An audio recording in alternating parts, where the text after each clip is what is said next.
Good morning, children.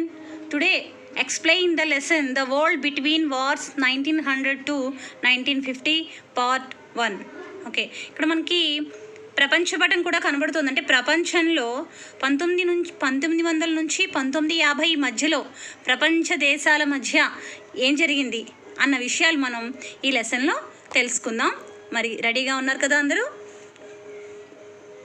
First ఇక్కడ మనకి the world between wars అంటే రెండు యుద్ధాలు జరిగాయి. దాన్ని మొదటి ప్రపంచ యుద్ధము అని, రెండో ప్రపంచ యుద్ధము అని మనం చెప్పుకుంటాం. 2 వరల్డ్ వార్స్ జరిగాయి. ఈ 2 వరల్డ్ వార్స్ ఏ సంవత్సరాల మధ్య జరిగాయి? 1900 నుంచి 1950 వరకు జరిగాయి. 1900 టు 1950 ఈ మధ్యలో. అసలు ఈ మధ్యలో ఏ సంవత్సరం ఏ ఇన్సిడెంట్ జరిగింది అన్న విషయాన్ని మనం ఈ టైం లైన్ చార్ట్లో చూద్దాం. Okay, first the beginning of the first world war 1914 July 28. Russian Revolution 1917. End of the First World War 1918. Treaty of Versailles 1919. Formation of the League of Nations 1919. The Great Depression 1929 to 1939. Breakout of Second World War 1939. German invasion of USSR 1941. End of the Second World War 1945 August month. Okay, ఈ 900 నుంచి 950 వరకు మనకి ఈ సన్నివేశాలు ఈ టైంలో జరుగుతూ వచ్చాయి. దీన్ని మనం టైం లైన్ చార్ట్లో ఎక్స్ప్లెయిన్ చేస్తాం. ఓకే, మనకి ఈ టైం లైన్ చార్ట్ మనకి చాలా రకాలుగా ఉపయోగపడుతుంది. అంటే ఎగ్జామ్లో ఏ సంవత్సరం ఫస్ట్ వరల్డ్ వార్ ఎప్పుడు స్టార్ట్ అయిందని కానీ, సెకండ్ వరల్డ్ వార్ ఎప్పుడు ఎండ్ అయిందని కానీ, ఈ అంశాలకి ఆన్సర్ చేయడానికి టైం లైన్ చార్ట్ మనకి ఎగ్జామ్ పరంగా కూడా చాలా యూజ్ అవుతుంది. Okay,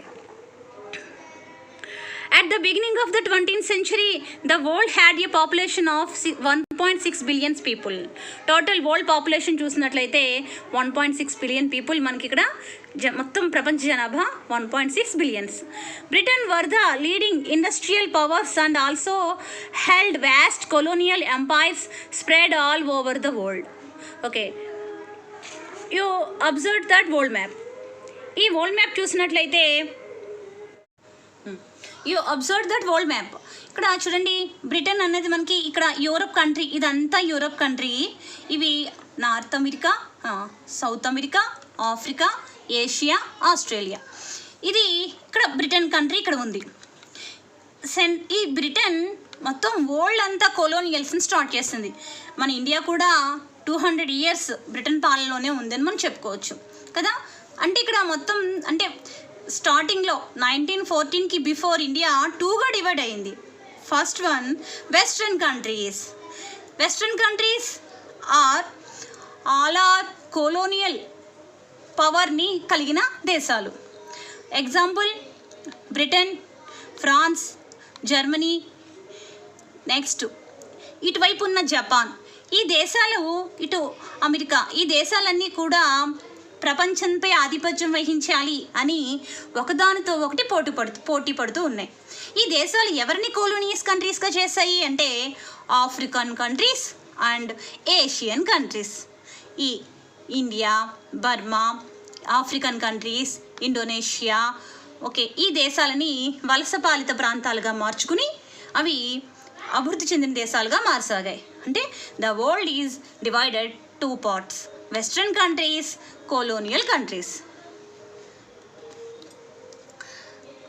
Britain were the leading industrial powers and also held vast colonial empires spread all over the world.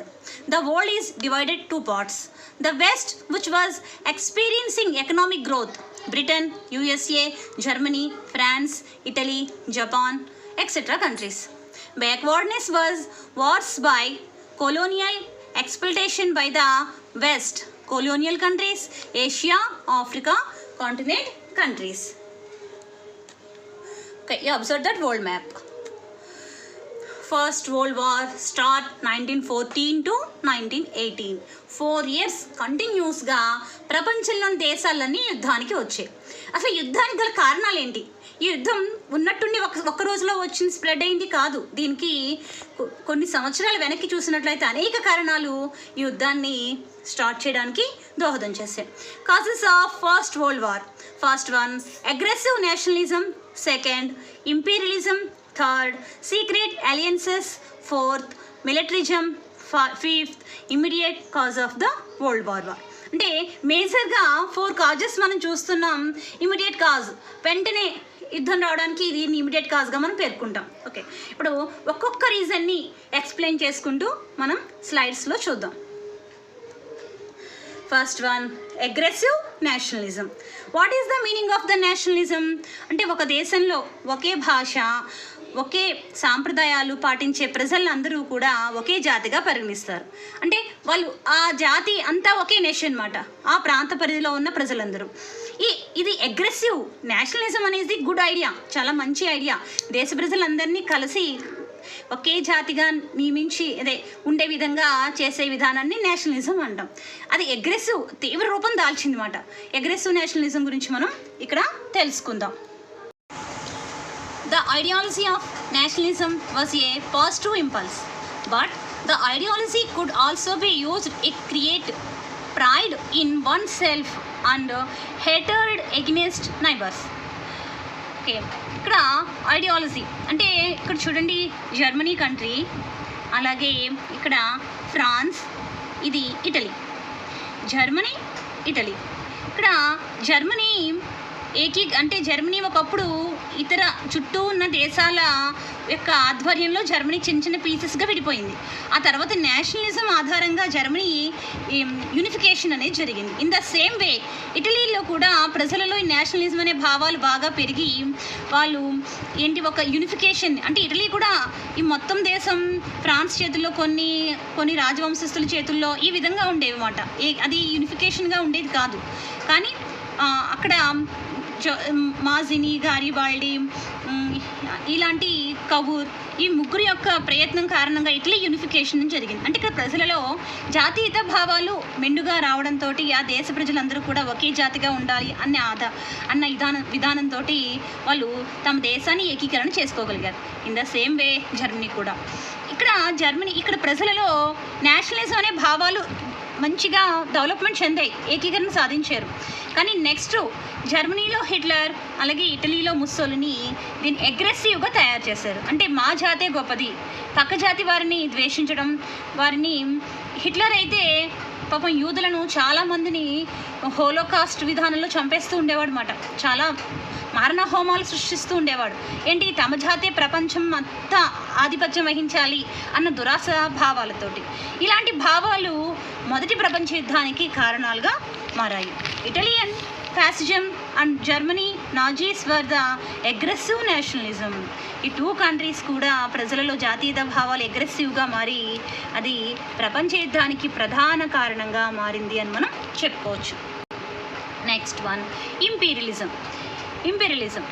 By the end of the 19th century, there was a race of colonies between European powers. Imperialism. By the end of the 19th century, there was a race of colonies between the European powers. Okay, Britain. You say Europe map, ఇది Britain మనం చెప్పుకున్నాం కొలోనియల్స్ పవర్ని ఏర్పాటు చేయడం ప్రపంచం అంతట్లో అగ్రస్థానంలో ఉంది అని చెప్పుకున్నాం. ఎప్పుడైతే బ్రిటన్ కొలోనీ స్టార్ట్ చేసిందో వెంటనే ఫ్రాన్స్ కానీ, జర్మనీ కానీ, ఇటలీ కానీ ఈ దేశాలు కూడా పోటీ పడడం ప్రారంభించాయి. అంటే ఎక్కువ వలస దేశాలు నా ఆధిపత్యంలో ఉండాలి అన్న పోటీతత్వం అనేది దేశాల్లో పెరిగింది. Japan, Germany and Italy emerged. They wanted to redivided the colonies. అన్ని బ్రిటన్ హ్యాండ్ ఓవర్లో ఉండడం ఏంటి, మేము యుద్ధం చేస్తాం, యుద్ధంలో ఎవరు నెగితే వాళ్ళకి ఆ ప్రాంతాన్ని వదిలిపెట్టి వెళ్ళిపోవాలి. ఇలా ఒక దేశానికి ఇంకొక దేశానికి మధ్య వలసల కోసం చిన్న చిన్న యుద్ధాలు జరుగుతూ ఉన్నాయి. మన ఇండియా హిస్టరీ చూసినట్లయితే మనకి కర్ణాటక వార్స్ అంటాం. ఈ కర్ణాటక వార్స్ అనేవి అన్నీ కూడా ఈ కొలోనియస్ కోసం బ్రిటిష్ వారు, ఫ్రాన్స్ వారు చేసుకున్న యుద్ధాలే. అలాంటి చిన్న చిన్న యుద్ధాలు ఎన్నో ఈ 1914కి ముందు జరుగుతూ ఉండి ఒక దేశానికి ఇంకొక దేశానికి మధ్యలో ద్వేషభావాన్ని బాగా ఎక్కువగా క్రియేట్ చేసేమాట. This created much stress, often leading to wars. Secret alliances. Third reason, secret alliances. By the end of the 19th century, different nations of Europe entered into alliances with each other against other blocks. You observe that Europe map. Okay, this color indicates triple entente. This color indicates central powers. First, Germany, Austria, Italy, Bulgaria, ఈ 3 countries ఒక group.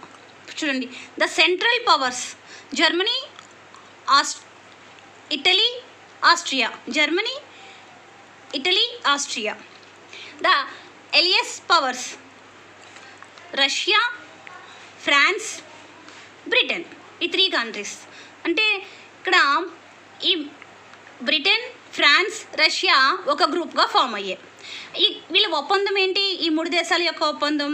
ఈ 3 దేశాల్లో ఏ దేశానికైనా యుద్ధ ప్రమాదం వచ్చినట్లయితే మిగిలిన దేశాలు ఆ దేశానికి హెల్ప్ చేయాలి. In the same way Germany, Austria, Italy and Bulgaria ఈ కంట్రీస్ ఎలా ఒప్పందం చేసుకున్నాయి? ఈ 3 దేశాలకి ఏదైనా యుద్ధ ప్రమాదం వస్తే మిగిలిన దేశాలు సైనిక పరంగా హెల్ప్ చేయాల్సిన అవసరం ఉంటుంది. ఇలా సీక్రెట్గా వీళ్ళు గ్రూపులుగా ఫామ్ అయ్యి బలమైన రాజ్యాలతో స్నేహ సంబంధాలు కుదుర్చుకుని వీళ్ళు యుద్ధానికి సిద్ధమవుతున్నారు అన్నమాట. Militarism. Each country built massive standing armies and competed with each other, increase armaments. Okay, each country, ప్రతి దేశము కూడా ఈ సైనిక దళాన్ని విపరీతంగా పెంచుకుంటుంది. అంటే యుద్ధం వచ్చేస్తుందేమో, యుద్ధం వస్తే మన సైన్య బలం ఎక్కువగా ఉండాలి, ఆయుధాలు ఎక్కువగా ఉండాలి. ఈ ఉద్దేశంతో యుద్ధం ఇంకా రాలేదు, ముందుగా ప్రిపరేషన్ అన్నమాట. యుద్ధం వస్తే మనం బాగా ఎక్కువ సైన్యాన్ని కలిగి ఉండాలి అన్న ఉద్దేశంతో ప్రతి దేశము కూడా యుద్ధానికి సరిపడా ఆయుధాలను కానీ సైన్యాన్ని కానీ రెడీ చేసుకుంటూ పెట్టుకున్నాయి. They build a mind set among the people to support wars. ప్రజల యొక్క విధానాల్లో కూడా మార్పులు తీసుకొచ్చారు. అంటే యుద్ధం అంటే సాధారణంగా ఎవరికైనా భయం వేస్తుంది, కానీ అక్కడ ప్రజలు ఎప్పుడు యుద్ధం వస్తుందా, ఎప్పుడు యుద్ధంలో పాల్గొందామా అన్న యాంగ్జైటీలోనే వాళ్ళ మైండ్ సెట్ని కూడా తయారు చేయడం అనేది జరిగింది. అంటే ప్రజలు కూడా యుద్ధానికి సిద్ధంగా ఉన్నారన్నమాట. The military expenditure of 6 big powers increased by over 300%. 6 big countries Italy, Germany, France, Russia, Austria, England ఇవి 300% అంటే తమ ఆదాయంలో 300% ఎక్కువ ఆదాయాన్ని ఈ ఆయుధాలు తయారు చేయడానికే స్పెండ్ చేస్తూ ఉన్నాయన్నమాట. New arm race was started. Okay, arm race అనేది స్టార్ట్ అవుతుంది. అంటే ఎప్పుడు యుద్ధం వస్తుందా, యుద్ధంలో పాల్గొందామా అన్న ఉత్సుకతోనే ప్రపంచ దేశాలన్నీ యుద్ధం కోసం ఎదురు చూస్తున్న వాతావరణం అప్పుడు ఉంది. Immediate cause of first world war. Okay, మరి 1914 సంవత్సరంలోనే June 28నే మనకి యుద్ధం రావడానికి ఇమీడియట్ కాజ్ ఏంటి అని చూసినట్లయితే the murder on 28th June 1914 of archduke Franz Ferdinand of Austria by a Serbian fanatic. Ferdinand ఈయన రాకుమారుడు. ఏ దేశానికి? ఆస్ట్రియా దేశానికి రాకుమారుడు. ఆయన ఒకరోజు సతీ సమేతంగా, అంటే తన భార్యతోనూ ఈ సెర్బియన్ నగర వీధులలో ఆయన వెళ్తూ ఉన్నాడు నగరాన్ని వీక్షించడానికని. ఆ దేశానికి అతిథిగా వచ్చి అలా ప్రయాణం చేస్తూ ఉన్నాడు. ఈ లోపు ఉన్నట్టుండి ఒక సెర్బియన్ వచ్చి హఠాత్తుగా ఈ ఫెర్డినాండ్ని మర్డర్ చేశారు. ఆ క్షణం ప్రపంచం అంతా ఒక్కసారిగా స్తంభించినట్టు అయింది. Immediately Austria declared war on Serbia. ఇప్పుడు ఆస్ట్రియా ఏ నిర్ణయం తీసుకుంటుంది? రాకుమారుణ్ణి ఒక పౌరుడు చంపేశాడు అంటే మరి ఆస్ట్రియా ఊరుకుంటుందా?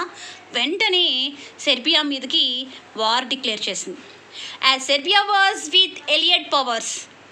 సెర్బియా కూడా భయపడలేదు. ఎందువల్ల? దానికి ఫ్రెండ్షిప్ ఉంది. ఎవరితో? యూకే, ఫ్రాన్స్, రష్యాతో. ఇవి రెడీగా ఉన్నాయి, యుద్ధానికి సిద్ధంగా ఉన్నాయి కదా. వెంటనే సెర్బియా యూకే, ఫ్రాన్స్, రష్యా దేశాలకి యుద్ధం వస్తోంది, నాకు మీరు హెల్ప్ తప్పనిసరిగా చేయాలి అని చెప్పడంతో వెంటనే తమ సైన్యాన్ని తీసుకుని యుద్ధం జరుగుతున్న పాయింట్కి వచ్చేసాయి.